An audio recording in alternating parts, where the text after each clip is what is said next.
Desejo de que Deus os abençoe, que Deus nos fortaleça nesse dia, para a honra do nome dEle, para a alegria nossa, para o nosso crescimento também.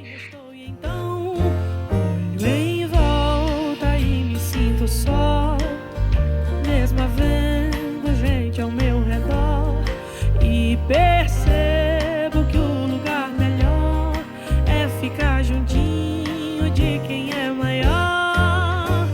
Acalma minha alma, aquieta aí. O Pai tá cuidando de tudo pra ti. Descansa nos braços de quem te quer bem. O Pai não despreza clamor de ninguém. Sossega, entrega, espera, vai ficar tudo bem, tudo bem.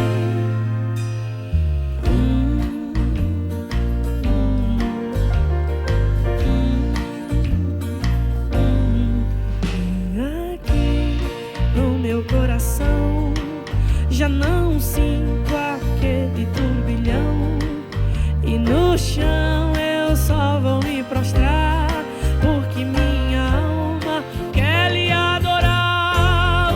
Os meus olhos olham para o céu e recordam que Deus é fiel, e é de lá que o socorro vem, porque seu cuidado sempre vai além, além. Amado da minha alma, descanso em ti. O teu refrigério é tudo pra mim. Tu tens o domínio de tudo nas mãos, e sabe o anseio do meu coração. Sossego, entrego, espero, vai ficar tudo bem, tudo bem. Acalma minha alma, aquieta aí. O Pai tá cuidando de tudo pra ti.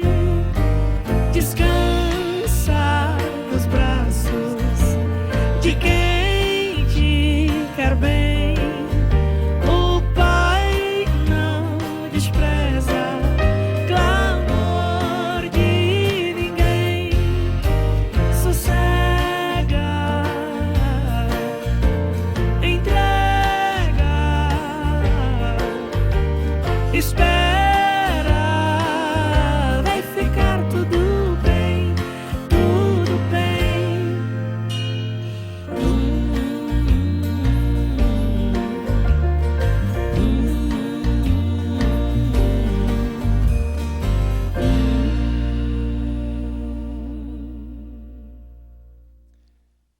Olá.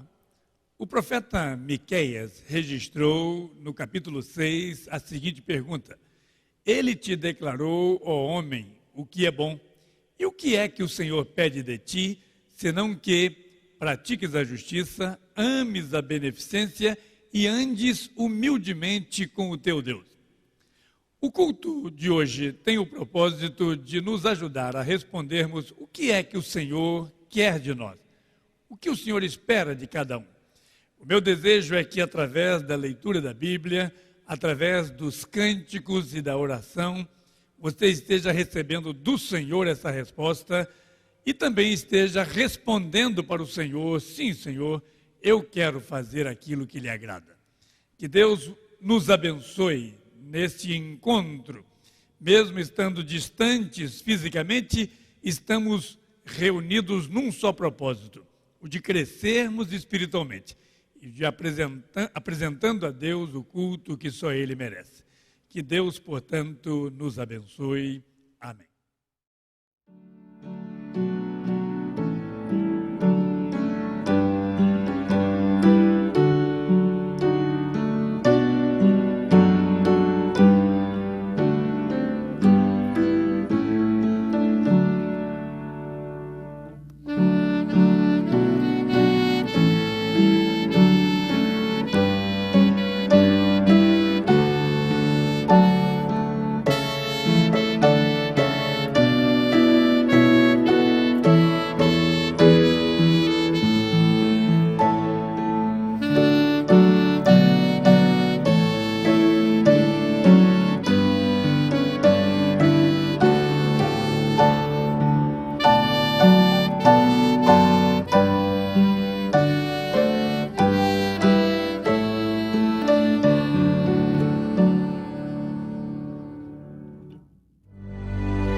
Te agradecemos, ó Deus, por mais um dia que Tu nos dá. Te agradecemos, ó Deus, pela Tua grandeza, pela Tua majestade, pela Tua soberania, Senhor.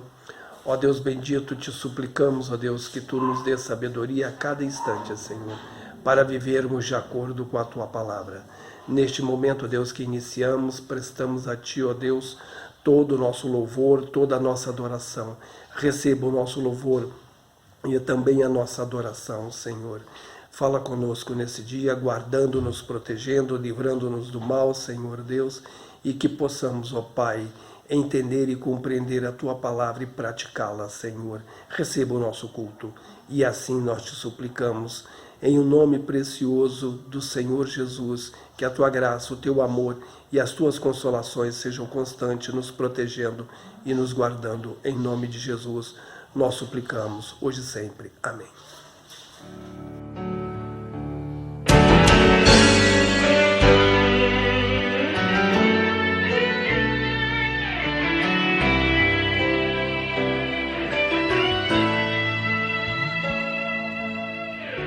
Rei dos reis, aqui estou, rendo a Ti o meu louvor e adoração, pois Tu és Deus acima dos céus, acima de nós.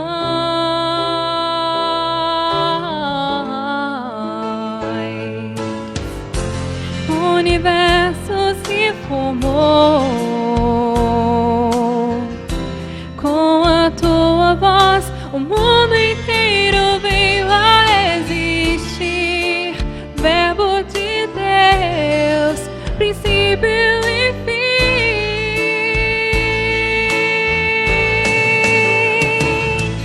E eu te louvarei, Senhor, levantando a Ti minhas mãos. Com canções de amor te exaltarei, ministrando com meu coração. Para sempre te adorarei, para sempre te adorarei.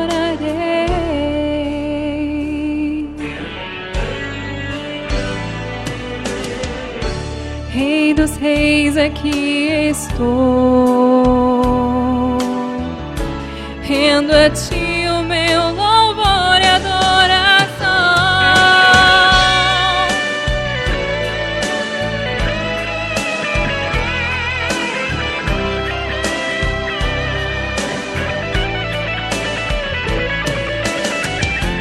O universo se formou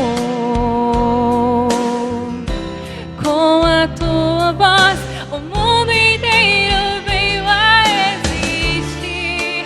Verbo de Deus, princípio e fim.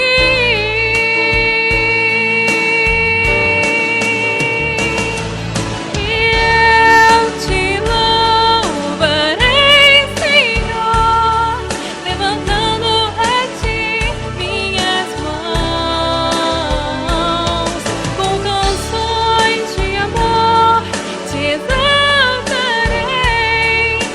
ministrando com meu coração. Para sempre te adorarei, para sempre te adorarei. Nada pode calar, nada pode deter minha consagração. E eu te louvarei, Senhor, levantando a ti minhas mãos, com canções de amor te exaltarei, ministrando com meu coração. Para sempre te adorarei, para sempre te adorarei.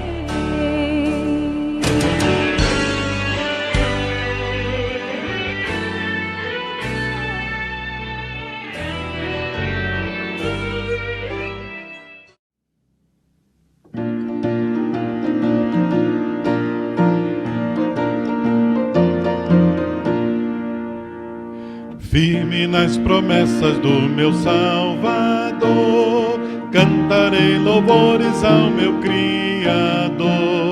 Sempre permaneço pelo seu amor, firme nas promessas de Jesus. Firme, firme, firme nas promessas de Jesus, meu mestre. Firme, firme, sim, firme nas promessas de Jesus. Firme nas promessas que não vão falhar.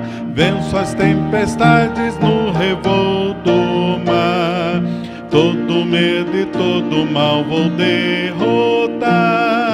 Firme nas promessas de Jesus.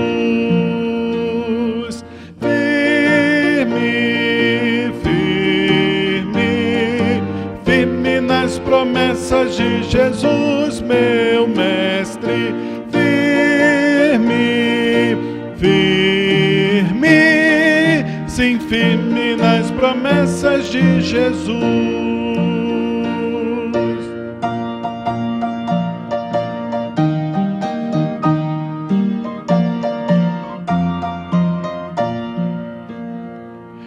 Firme nas promessas de Jesus, Senhor, sou agradecido pelo seu favor, pelo seu Espírito sou vencedor. Firme nas promessas de Jesus, firme, firme, firme nas promessas de Jesus, meu mestre. Firme, firme, sim, firme nas promessas de Jesus. O apóstolo Paulo escreveu uma carta aos romanos da cidade de Corinto, provavelmente na sua terceira viagem missionária. Ele escreveu uma carta e eu quero ler um pedacinho dessa carta que está no capítulo 12, versículo 1 e 2, e quero com você responder a seguinte pergunta: o que é que o Senhor espera de mim? O que é que o Senhor espera de nós? Que resposta Deus quer? Romanos capítulo 12, versículo 1 e 2, dizem assim esses versículos: rogo-vos, pois, irmãos, pela compaixão de Deus, que apresenteis os vossos corpos em sacrifício vivo, santo e agradável a Deus, que é o vosso culto racional. E não sede conformados com este mundo, mas sede transformados pela renovação do vosso entendimento, para que experimenteis qual seja a boa, agradável e perfeita vontade de Deus. Conta-se que um senhor estava brincando com a sua cadela e ela gostava muito de um jogo em que o dono pegava um brinquedo e tentava tirar o brinquedo da boca. E a cadela estava tão desejosa de ganhar aquela brincadeira que não soltava de jeito nenhum. E mesmo quando o dono levantava o brinquedo, a cadela subia também, era levantada, porque ela continuava teimosamente agarrada àquele brinquedo. Amados, a nossa natureza pecaminosa, a Bíblia chama de carne, de paixão carnal, é muito parecida com aquela tendência da cadela de não deixar, de não abandonar aquilo, mas querer a todo custo ganhar o jogo. Desde a tenra idade, as nossas palavras e as nossas ações parecem dizer: seja feita a minha vontade. Devemos deixar essa nossa teimosia e devemos responder ao Senhor: seja feita a tua vontade. Mas a pergunta é: qual é a vontade de Deus? O que Deus espera de nós? O apóstolo Paulo está aqui fazendo um pedido em nome de Deus, pelo amor de Deus, e ele aqui expressa qual é o desejo, qual é a vontade de Deus para nós. Quero destacar nesse texto que o que Deus espera de mim é uma dedicação do meu corpo como culto a Ele.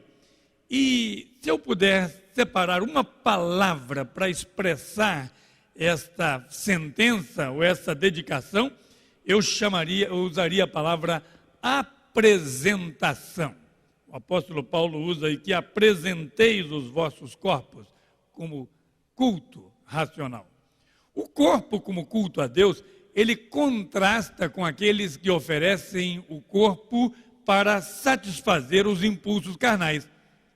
Esta apresentação do corpo, ela precisa ser voluntária, atendendo ao convite que é feito por Deus, ao apelo de Deus. O culto não pode ser prestado por parte do corpo somente, ou, por exemplo, com a língua, ou com as mãos, ou só com a mente, mas é a apresentação do corpo inteiro, de todo o nosso corpo. O culto, normalmente, ele é associado a uma reunião. Nesse tempo em que estamos impedidos de nos reunirmos no templo, alguns achariam que estariam impedidos de cultuar ao Senhor. Mas, se você observar nesse texto que devemos apresentar o nosso corpo como culto, você vai entender que o culto será permanente, porque onde estiver o seu corpo, aí você estará apresentando-o como culto ao Senhor. O texto nos traz algumas características desse culto que devemos prestar a Deus. O apóstolo fala em culto vivo. O que seria um culto vivo e não morto? É bem provável que você possa lembrar-se aqui da expressão do culto, da expressão da sua vida em dirigir-se ao Senhor. Mas também você deve lembrar-se que deve ser vivo nas decisões, vivo nos compromissos, vivo também nos resultados, vivo no impacto na vida de outros, porque você cultua ao Senhor e não para que os homens vejam, mas os homens ao redor são impactados por aquilo que está acontecendo em você. Mas além de culto vivo, Paulo está falando aqui de um culto santo, próprio de um Deus santo. Você deve dirigir a Ele um culto isento das contaminações das coisas do mundo. Você acha, por exemplo, que a sensualidade do corpo, expressa de várias formas, inclusive através da forma de vestir, isso seria um culto santo ao Senhor? Claro que o conceito daquilo que é puro, daquilo que deve ser adotado, ele parece que vai mudando na mente de muitas pessoas, mas nós nos voltamos para o padrão da palavra. E se alguém acha retrógrado esse pensamento, deve lembrar-se que vamos prestar contas a Deus e cada um deve estar, então, pronto para essa prestação de conta. O fato é que Paulo continua, além de vivo e santo, deve ser agradável a Deus.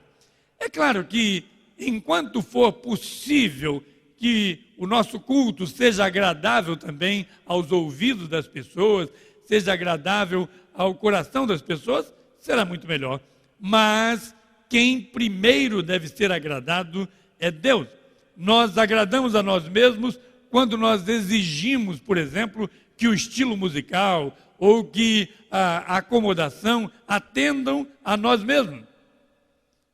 Agradamos a nós mesmos quando nos descuidamos da prioridade que devemos dar ao culto, ao seu horário, ao encontro quando ele acontece ou à disseminação da palavra de Deus. Paulo escreve várias vezes sobre o perigo da utilização do corpo para atender aos interesses pessoais, às paixões carnais.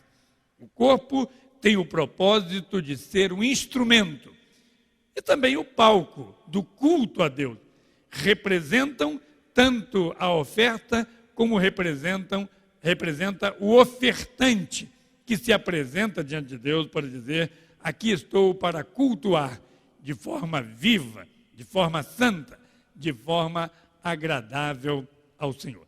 Deus espera que eu preste culto e é natural que eu não precise fazer o sacrifício que algumas pessoas acham que precisam fazer, como se cortar, por exemplo, como caminhar longas distâncias, maltratando o seu corpo como se Deus fosse gostar disso. Mas, na verdade, nós subjugamos o nosso corpo, dominamos o nosso corpo, porque o primeiro interesse dele não é cultuar a Deus, e então nós o adestramos, nós o colocamos a serviço do culto ao Senhor. Mas Paulo também diz aqui que Deus espera de nós que lutemos contra os valores reinantes no mundo. E se eu fosse usar uma palavra para expressar essa verdade, eu diria inconformação, ou então separação. Há uma força que tenta modelar o nosso corpo, a nossa mente e até mesmo o que seria o culto ao Senhor. E é por isso que nós devemos protestar contra essa força. Estarmos inconformados com ela. Seria mesmo uma rebelião contra o curso deste mundo. Esta é a postura que se espera de cada um de nós. Amados, santidade é um movimento em direção contrária, em direção oposta ao mundo. Santidade é uma decisão de luta permanente para que o culto seja vivo e agradável ao Senhor. Eu não sei se você já teve a oportunidade de ver uma fotografia de uma melancia quadrada. Sim, eu já vi. Ela existe. Ela cresceu dentro de uma forma. Ela não foi criada quadrada, mas conformou-se daquela maneira. Pode-se citar algumas vantagens, como a facilidade para o transporte, facilidade para cortar. Mas, meus amados, o mundo tenta nos colocar numa forma e ele acha que tem vantagem sobre isso. Mas o texto está dizendo que nós fomos criados para um padrão moral e de conduta e de serviço que não pode amoldar-se ao pensamento reinante no mundo. Há uma história que diz que na terra do faz de conta, havia um sujeito que queria cozinhar um sapo. E todos os dias ele fervia a água e tentava jogar o sapo dentro daquela panela com água fervente. E o sapo, que sabia do perigo, pulava dali e não conseguia então ser cozido. Mas essa mesma história diz que o homem mudou a estratégia e resolveu colocar o sapo numa água bem geladinha e colocou aquela panela num fogo brando e foi aquecendo aos poucos e o sapo foi se conformando com aquela realidade de mudança de temperatura, até que daqui a pouco ele estava cozido naquela água fervente. Meus amados, o povo de Israel passou um longo período no Egito, mas havia separação entre eles, porque Deus não queria que eles copiassem aquele modelo de vida. Depois o povo foi para Canaã, e novamente os costumes, a religião e a companhia dos cananeus não serviam para o povo de Deus, porque Deus queria que eles vivessem de modo diferente. Isso ilustra muito bem o inconformismo que deve haver em nós, a rebelião que deve haver em nós em relação ao modelo do mundo, aos princípios do mundo, ao modo do mundo usar o seu corpo e a sua mente. Nós estamos no mundo, mas estamos separados, inconformados, irremediavelmente em oposição a ele. Paulo está dizendo então que Deus espera de mim e de você que a nossa mente, que o nosso modo de agir não seja semelhante ao do mundo. E com isso eu quero introduzir então o próximo desafio sobre o que Deus espera de mim. É a modificação que começa com a mente. E se eu puder usar então uma palavra, eu usaria a palavra transformação. Na verdade, nós já nascemos como o mundo, e nascemos pensando como o mundo pensa. Nós somos pecadores.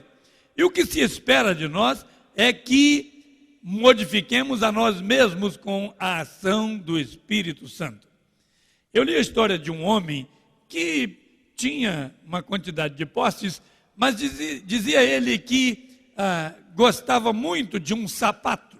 E, embora tivesse outros pares de sapato, ele se acostumou a andar com um só. Ia para reuniões, ia para trabalho, ia para o passeio só com aquele par de sapato. E, como é natural, aquilo foi gastando a sua sola até que criou ali um buraco. Mas não é que ele continuou andando com aquele sapato e com todo cuidado quando estava numa reunião para não dobrar as pernas e não mostrar a parte de baixo do sapato, porque ninguém entenderia que ele estivesse usando aquele sapato por prazer e não por necessidade. Até que chegou uma semana chuvosa e ele começou a andar no meio da água e aquilo começou a molhar a sua meia e ele ainda suportou por um dia ou dois, até que depois, inconformado, ele resolveu trocar o seu par de sapato. Meu querido ouvinte, numa pessoa saudável, o corpo faz aquilo que o coração manda, o que a mente pensa. E numa pessoa espiritualmente saudável, que quer agradar a Deus, a mente manda o que é resultado de inconformação, ou melhor, de transformação. Sim, nós vamos nos amoldando com aquela comodidade do erro que nos acompanha. Sempre estaremos numa forma, então, ou estaremos no molde do mundo, ou estaremos inconformados usando o molde de Deus. Para o molde do mundo, nós já estamos prontos. Mas para agradar a Deus, nós devemos lutar contra nós mesmos. Certa vez, eu ouvi uma apresentadora de televisão no Brasil que disse ter experimentado aceitar a Jesus no seu coração. E ela disse: eu aceitei a Jesus, mas não tive que mudar o meu jeito de ser. E a pergunta é: isso é possível? O apóstolo Paulo está respondendo: não, não, não. Deus quer que estejamos inconformados com este mundo. Nós temos um grande exemplo na natureza, que é o exemplo da borboleta. A borboleta é, na verdade, uma lagarta que não se conformou e passou pelas fases da metamorfose, da transformação. O crente que agrada a Deus é um pecador, mas que resolveu morrer para si mesmo e viver para Deus. Ele odiou a carne para amar a Deus. Ele resolveu renunciar às tendências da sua carne para viver em espírito. E é isso que o apóstolo Paulo está dizendo: eu estou pedindo, rogando a vocês que agradem ao Senhor vivendo dessa forma. Houve um bispo anglicano que pediu para escrever no seu túmulo o seguinte. Esse túmulo está numa catedral na Inglaterra. Quando eu era jovem e minha imaginação não tinha limites, eu sonhava em mudar o mundo. Quando eu fiquei mais velho e mais sábio, descobri que o mundo não mudaria. Então restringi um pouco as minhas ambições e resolvi mudar apenas o meu país. Mas o meu país também parecia imutável, não queria mudar. No ocaso da minha vida, em uma última e desesperada tentativa, quis mudar a minha família. Mas eles não se interessavam nem um pouco na minha ambição e não quiseram mudar também. Em meu leito de morte, enfim, eu descobri: se eu tivesse começado por corrigir os meus erros e mudar a mim mesmo, meu exemplo poderia transformar a minha família. O exemplo da minha família, quem sabe, pudesse contagiar a vizinhança. E assim eu teria sido capaz de melhorar o meu bairro, a minha cidade, o país e, quem sabe, mudar o mundo. O primeiro lugar em que eu preciso mudar é a mim mesmo, a minha mente. Muitas vezes queremos mudar o outro, mas Deus está dizendo: comecem pela transformação da sua mente. Que resposta Deus quer de mim? Há mais uma coisa nesse texto que eu quero destacar. Deus quer a exibição prática da vontade dele. E aí eu quero usar a palavra experimentação. A resposta que Deus espera não pode ficar no âmbito da filosofia, no âmbito das ideias, no âmbito do querer. É preciso agir, fazer, experimentar. Em outras palavras, a vontade de Deus é que prestemos um culto que começa com a transformação da mente e que se traduz em ações no nosso dia a dia. Paradoxalmente, para agradarmos a Deus, precisaremos nos expor ao mundo, desafiar o seu modo de ser, decidir fazer oposição ao mundo, para que ajudemos também na renovação da mente de outras pessoas. Para conhecermos a vontade de Deus, devemos querer essa vontade. A própria vontade é o véu mais forte e denso que se coloca entre nós e o conhecimento da vontade de Deus, escreveu um teólogo certa vez. Meus amados, muito mais do que deixar de fazer algumas coisas, o culto que devemos prestar a Deus exige o assumir o compromisso com fazer tantas outras. Você já deve ter ouvido alguém dizer: eu não sou tão ruim assim, eu não faço isso, eu não faço aquilo, eu não faço aquilo outro.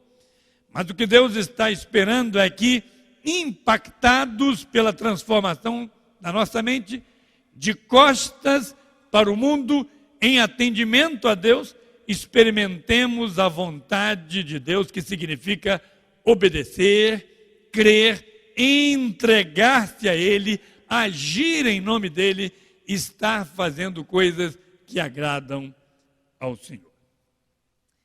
Eu quero convidá-lo para a conclusão desse sermão, refletindo sobre o seguinte: a resposta que Deus espera é que deixemos de fazer algumas coisas e passemos a fazer outras. Isso exige um corpo são numa mente sã. Aliás, esta é uma famosa frase retirada da sátira do poeta romano Juvenal. No contexto, a frase é parte da resposta do autor à questão sobre o que as pessoas deveriam desejar na sua vida. E a pergunta é: o que Deus deseja? E não apenas as pessoas. Sim, Deus deseja a apresentação do corpo, a separação do mundo, a transformação da mente e a experimentação da sua vontade. Paulo está aqui fazendo um apelo, apelo pelo amor de Deus, que vocês façam isso, que vocês apresentem o corpo, que vocês busquem a mudança da mente, que vocês se separem do mundo e que operem a cada dia a vontade de Deus. Existem algumas pessoas que estão divididos entre a vontade de Deus e a sua própria vontade. Existem algumas pessoas que estão querendo fazer as duas coisas ao mesmo tempo. Eu quero lembrá-lo um desafio que foi deixado pelo profeta Elias. Está registrado no primeiro livro de Reis, no capítulo 18, versículo 21. Até quando vocês vão ficar em dúvida sobre o que fazer? Até quando cocheareis entre dois pensamentos? Nós não podemos servir aos dois senhores ao mesmo tempo. É preciso que tomemos, portanto, a decisão. Pude realçar aqui desse texto o que o apóstolo Paulo escreveu aos Romanos sobre sendo o que Deus espera de nós. E o meu desejo é que você e eu, ao sermos relembrados por esse desafio bíblico, assumamos um compromisso de não cochearmos mais, não ficarmos divididos entre dois pensamentos, mas aceitarmos fazer aquilo que Deus quer. Deus tem um propósito, e isso é culto a Ele. Deus tem um propósito que você realize na sua casa, na sua empresa, na sua comunidade, através da sua língua, da sua mente, apresentando todo o seu corpo. Deus tem alvos definidos. E o culto que prestamos a Ele deve ser prestado, então, em todos os dias, onde estivermos. E que, ao nos relacionarmos com as pessoas, estejamos conscientes de que aquela palavra, aquela ação, aquele pensamento é um culto que Deus está recebendo e que Ele precisa se agradar disso. Que, para tanto, Deus mesmo nos abençoe. Amém. Eu quero convidá-lo para orar nesse momento. Ó Deus, santo e poderoso, Deus que tem propósitos para a nossa vida. Humildemente reconhecemos que há uma luta dentro de nós e muitas vezes fazemos aquilo que certamente o Senhor não se agrada.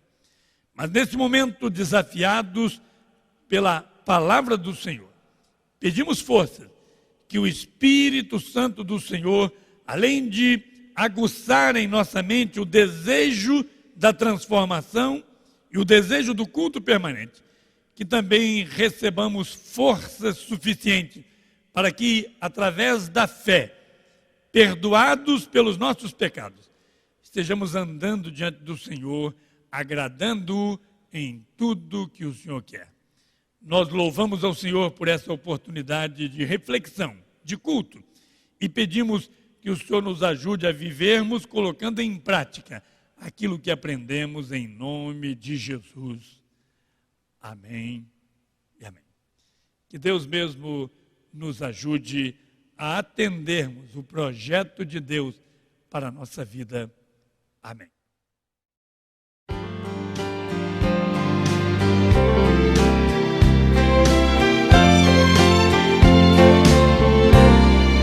Tudo é calmo do alto da montanha,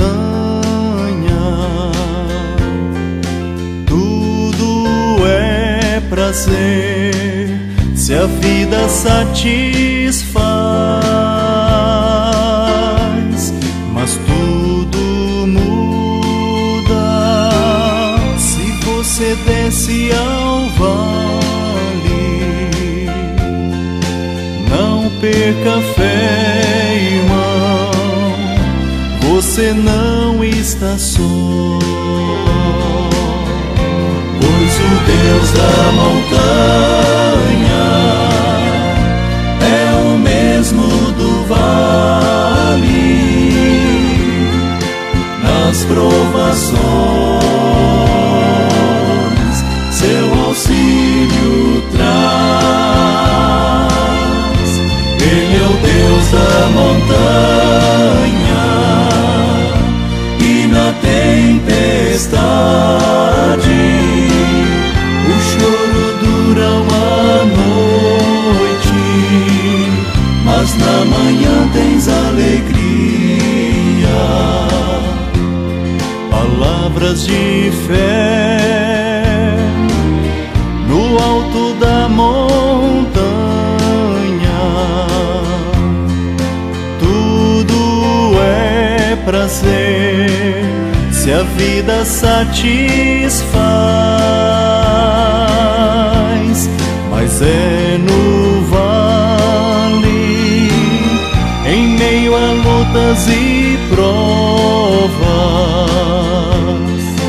que a tua fé, irmão, provada será. Pois o Deus da montanha é o mesmo do vale. Nas provações, seu auxílio traz. Ele é o Deus da montanha, e na tempestade o choro dura uma noite, mas na manhã tens alegria. Ele é o Deus da montanha,